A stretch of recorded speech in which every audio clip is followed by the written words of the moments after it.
Los principales actores de la vida política y social están en el Informativo Radio Noticias. Es momento de la entrevista.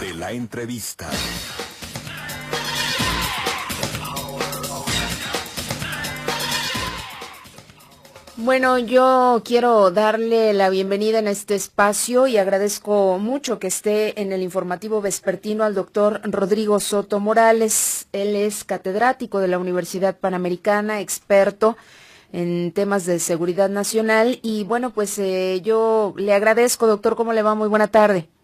Muy buena tarde, Patricia. Pues con un gusto y un honor estar contigo y tu auditorio. Bueno, pues la verdad es que transmitido a lo largo de todos estos días, bueno, las semanas previas, pero particularmente a raíz del domingo y hasta la fecha, hemos transmitido a nuestro auditorio los hechos ocurridos en el estado de Oaxaca. Y bueno, pues de eso quisiéramos platicar un poco con usted, doctor, porque pues la situación sigue siendo una situación sumamente compleja. Y bueno, pues a pesar de que se anunció el inicio de las investigaciones por parte de la Procuraduría General de la República, pues lo cierto es que pues no vemos avances, no vemos siquiera la presencia del personal de las instancias federales de seguridad o de justicia iniciando los peritajes. Pero bueno, en principio yo sí quisiera preguntarle, doctor, ¿cuál es la primera lectura que usted hace de estos hechos ocurridos allá en Nochixtlán? Bueno, era cuestión de tiempo. La primera lectura que yo hago es que era cuestión de tiempo. Los que estamos en la Ciudad de México hemos padecido desde hace más de 2 años las sistemáticas ocupaciones, bloqueos, retenciones y actos ilegales que traen como consecuencia o de manera colateral por la incursión de la Coordinadora Nacional de Trabajadores de la Educación de la sección 22 de Oaxaca en la Ciudad de México, con los consecuentes daños económicos que ha traído, pues no solo a los comerciantes de las principales avenidas de la Ciudad de México, sino también en la circulación y por tanto la afectación a terceros de manera sistemática, pues de un grupo que ni siquiera es autoridad y que nos afecta. Entonces era cuestión de tiempo que la autoridad reaccionara como reaccionó, incluso en la opinión pública de muchos sectores se tardó la autoridad en su reacción.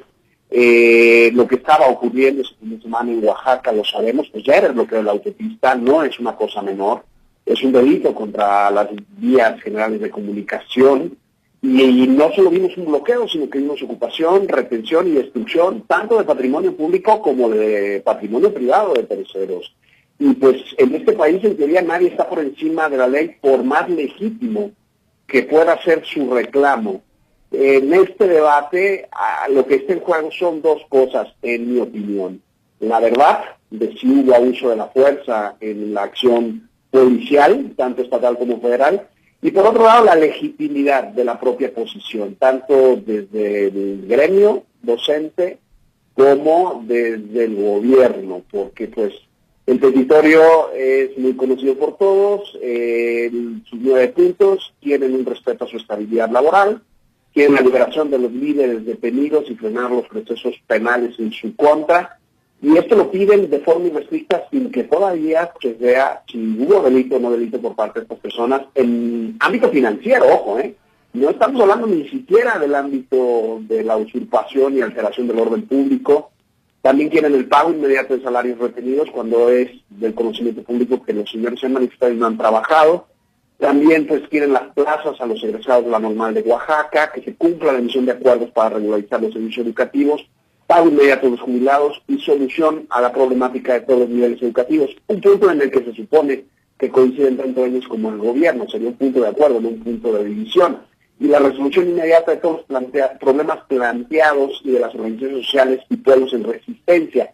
Ya cuando ellos admiten que están en resistencia, ya no usan la palabra desobediencia civil, que eso es la habitual cuando se utilizan las manifestaciones pacíficas, sino que ya usan la palabra resistencia y eso ya tiene otra connotación cara en su actitud hacia la solución del problema. Pero por otra parte, tratando de ser objetivos, si hubo un abuso de la fuerza, también es un tema muy delicado por parte de las autoridades encargadas. O sea, independientemente que yo pudiera no estar de acuerdo con la actitud de la coordinadora y de cómo han desempeñado sus últimos años sus protestas, también es verdad que no estoy de acuerdo en que se use el abuso de la fuerza, que se manifiesta de dos maneras. Primero, como el uso innecesario de la fuerza, y segundo, como la brutalidad. Hay uso innecesario de la fuerza cuando por un error, que incluso podría ser de buena fe el intento de manejar una situación, se usan medios desproporcionados o de forma no justificada. En cambio, la brutalidad ya es una determinación de hacer daño y de aniquilar sin ni siquiera haber justificación ni necesidad. Son dos asuntos muy distintos, y cuando hay una situación de encono y cuando hay una situación de choque, pues seamos objetivos, es que es muy difícil saber quién empezó, y es muy difícil a un elemento de seguridad mal capacitado exigirle que use de forma discrecional, oportuna y prudente la fuerza, y tampoco lo podemos dejar desprotegido, mucho menos frente a un grupo tan grande de personas, en una concentración tan grande de personas. Por eso, al final de cuentas, aunque suene de perogrullo, es decir, que se tiene que hacer una investigación para saber si hubo o no a todo pasado abuso de la fuerza, pues es necesario. Doctor, bueno, es que aquí varios puntos. Habla usted de esa falta de capacitación de las fuerzas policíacas, ¿no?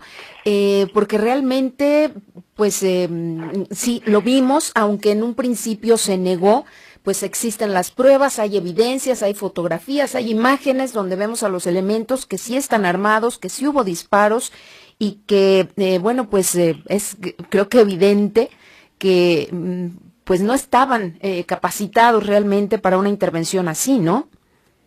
Pues cuando los videos que yo he visto, las fotografías que yo he visto, como tú bien dices, son imágenes que nos dan un momento, un instante, pero no nos dan todo el contexto. Así es. Yo creo que hay que ser muy cautos. Si nos limitamos solo a esas imágenes, pues hay que ver toda la historia que hay detrás.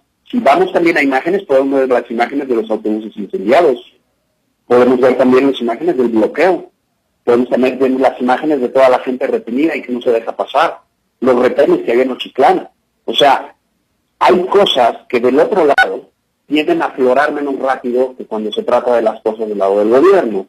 Porque es lógico que desde los últimos 2 siglos se tiene mucho miedo de que el gobierno, como es el único detentador del monopolio de la violencia legítima, pues haga abuso de esta, ¿no? Entonces yo entiendo que la tendencia primera es a descalificar. Ahora bien, hay razones también objetivas para dudar de la policía. ¿Por qué? Pues porque hemos visto cómo las policías locales, principalmente, y hago énfasis en esto, las policías locales, me refiero a las policías estatales y a las policías municipales, pues es evidente el rezago que sufren y su falta de eficacia. No me voy a este tipo de manifestaciones, no voy al día a día ante el crimen organizado, ¿no? Ante el crimen organizado se han visto rebasadas, es algo que yo insisto habitualmente, pues cuando tengo alguna participación, decir, bueno, si tenemos a las fuerzas federales interviniendo y si tenemos a las fuerzas armadas interviniendo, es porque hay un rezago operativo, consecuentemente también de capacitación se puede incluir en algunos elementos de la policía, pues porque en una corporación es difícil decir de un plumazo o usando un micrófono que todos los elementos no están bien capacitados, porque como todo, pues habrá elementos más experimentados que otros y habrá elementos más capacitados que otros, y generalizar siempre lleva no solo a inexactitudes sino a ligerezas. ¿Cuál sería mi propuesta ante estas imágenes? Pues hacer la investigación, hacer los elementos de investigación. Afirmar quién provocó y afirmar, porque también hemos visto, creo que no estarás en desacuerdo conmigo, Patricia, que no coinciden las versiones también de los que se dicen ofendidos y abusados. O sea, entre los líderes de los resistentes, como ellos mismos se llaman, ha habido también incongruencias. Entonces, como suele pasar en un conflicto, siempre la primera víctima es la verdad. Y entonces, ¿qué es lo que procede para hacer las cosas bien? Los daños están ahí, las 8 personas muertas, los periodistas afectados, pues están ahí, son datos, y hay que ir a los testimonios, hay que ir a las evidencias, hay que ir a la balística, a la práctica forense del peritaje, para tratar de deslindar responsabilidades. Y si hubo abuso de la fuerza, hay que castigarlo, pero no por ello hay que decir que hubo abuso fuerza generalizada por todas las corporaciones, porque es un arma de doble filo, Patricia. Entre más habilitemos la imagen pública de las fuerzas de seguridad y más desconfianza alimentemos desde la academia o los medios de comunicación sobre las fuerzas de seguridad, al final estamos cayendo en la anarquía y al final estamos legitimando que cada quien haga justicia por su propia mano, y eso está prohibido en esta Constitución y eso no es propio de la democracia.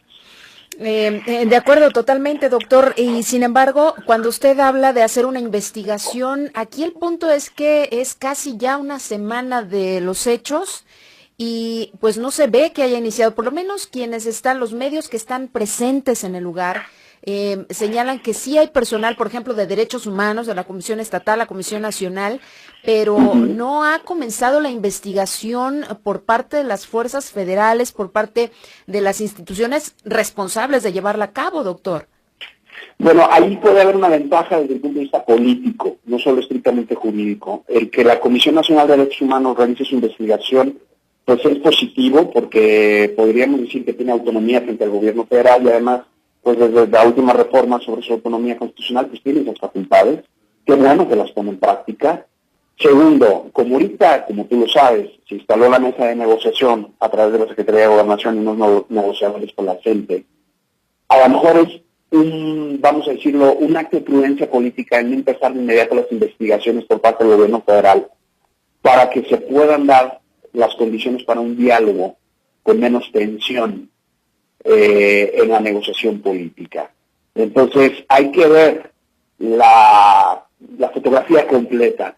Ya tenemos órganos autónomos del Estado, como la Comisión Nacional de Derechos Humanos y la Comisión Estatal de Derechos Humanos, y son órganos de Estado porque reciben dinero del Estado.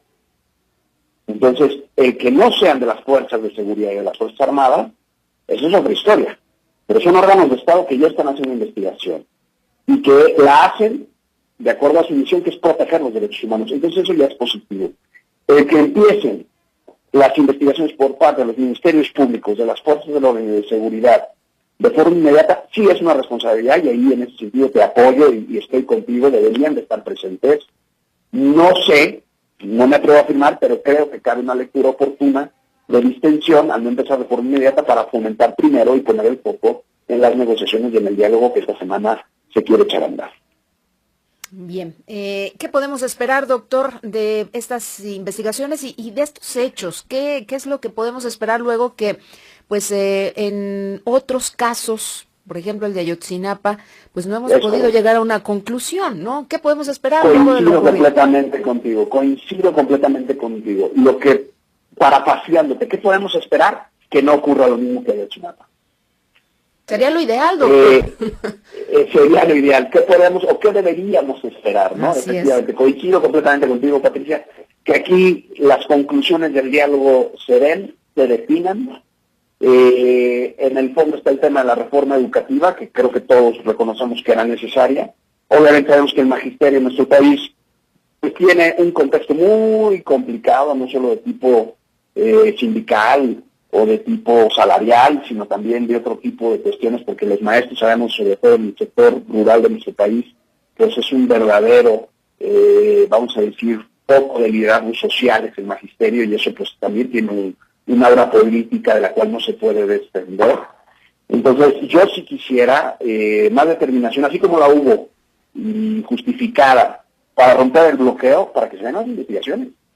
Y para que más que un repartir culpas haya un verdadero deslinde técnico de responsabilidad y se aplique la ley y se aplique con transparencia y de forma expedita.